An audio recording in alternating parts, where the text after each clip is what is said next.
দর্শক, লোকসভা নির্বাচনের ফল ঘোষণা চলছে। দর্শক আপনারা জানেন, আমরা আপনাদেরকে আপডেট দেওয়ার চেষ্টা করছি। সবশেষ ফলাফল জানাতে আমাদের সাথে যুক্ত আছেন আমাদের সহকর্মী লুৎফর কবির, আমাদের সাথে স্টুডিওতে আছে। আমি যুক্ত হচ্ছি। কেমন আছেন?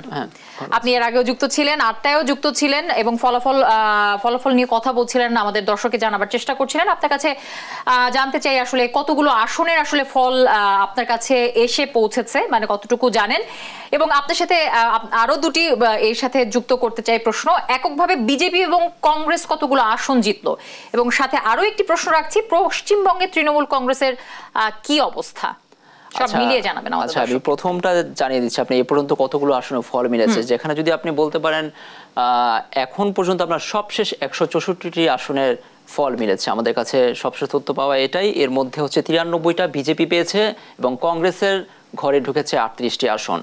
আর এনডিটিভির প্রতিবেদনে আমরা শেষ দেখেছি যে যেখানে 300 প্লাস 543টি আসন, তো 543টি আসনের মধ্যে আপনার এনডিটিভির যে প্রতিবেদনটা আমরা দেখেছি ওখানে তাদের পরিসংখ্যানটা ফলাফল আসছে, সেখানে আপনার 300 প্লাস দেখেছিলাম আমি সবশেষ 8টার খবরই আমি যেটা বলছিলাম আপনার 300 প্লাস ছিল, কিন্তু সেটা আবার হুট করে আবার নেমে আপনার এগিয়ে যেটা ছিল 294টাতে আমি দেখেছি যে এটা হলো এনডিএ জোট, কংগ্রেস নেতৃত্বাধীন এনডিএ জোট। আর বিপরীতে আপনার হচ্ছে এখানে কংগ্রেস নেতৃত্বাধীন ইন্ডিয়া জোট পেয়েছে আপনার 228টা, এবং এনডিএ জোট বিজেপি নেতৃত্বাধীন এনডিএ জোট পেয়েছে হচ্ছে 298টা দেখলাম এগিয়েছিল। কিন্তু এখন পর্যন্ত আপনার ফলাফল কিছুটা ধীর গতিতে চলছে।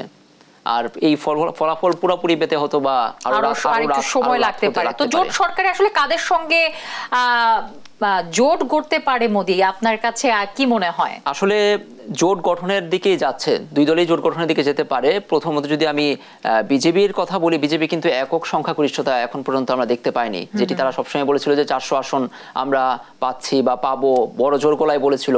কিন্তু সকালে 8টা থেকে যদি ফলাফল ঘোষণা শুরু হয়ে থাকে, এখন পর্যন্ত রাত 9টা বাজে, সেই রকম দেখি নাই। তো বিজেপি আপনার একক সংখ্যাগরিষ্ঠতা না পাওয়ায় আপনার জোট গঠন করবে এবং নীতিশ কুমারের সঙ্গে বিহারের নেতাদের সঙ্গে যোগাযোগ করতেছে। আরো কিছুক্ষণ অপেক্ষা করতে হবে, সে পর্যন্ত আপনি সংগ্রহ করতে থাকেন, আমাদের দর্শককে আমরা আপনার মাধ্যমে জানাবার চেষ্টা করব। ধন্যবাদ। দর্শক, আমাদের সঙ্গে যুক্ত ছিলেন আমাদের সহকর্মী লুৎফর কবির।